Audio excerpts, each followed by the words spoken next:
अरे अरे लगत घर में सुतल का अब इन खेत खन के हम चले नहीं घर में भी सुतल बा। उठ उठ उठ। अरे का हो का हमेशा विपद धैले रहले तो देखा थी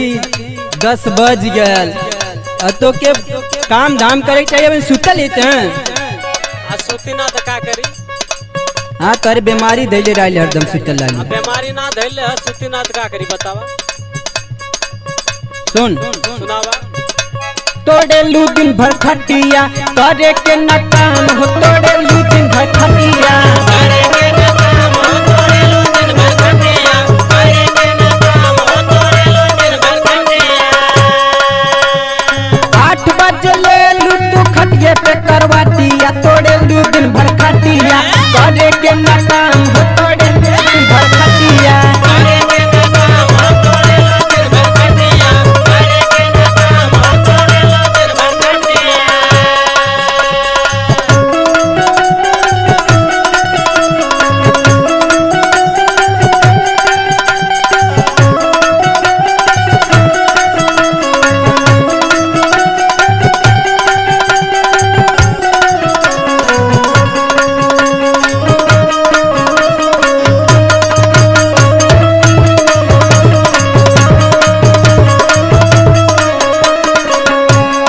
करेलू तू न खड़ा या मांगेलू दवाई मांगेलू दवाई हो मांगेलू दवाई मांगेलू दवाई हो मांगेलू दवाई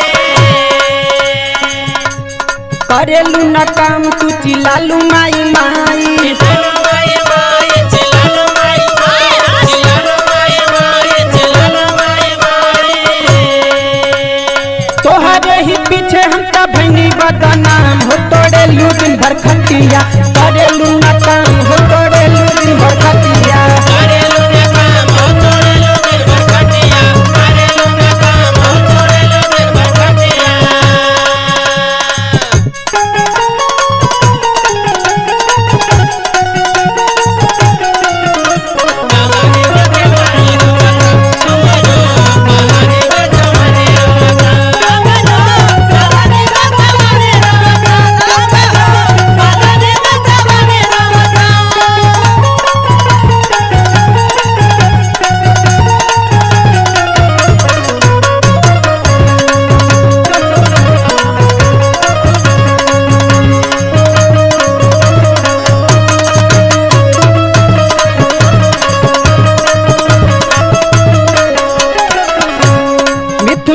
कहे कुल बतिया बताई बतिया बताई हो बतिया बताई बतिया बताई हो बतिया बताई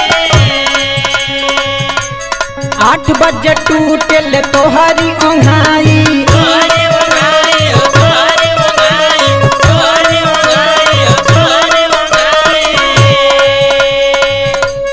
मिथुन ब्रिजेश कहे कुल बतिया बताई 8 बजे टूटे ले तोहरी ओंघाई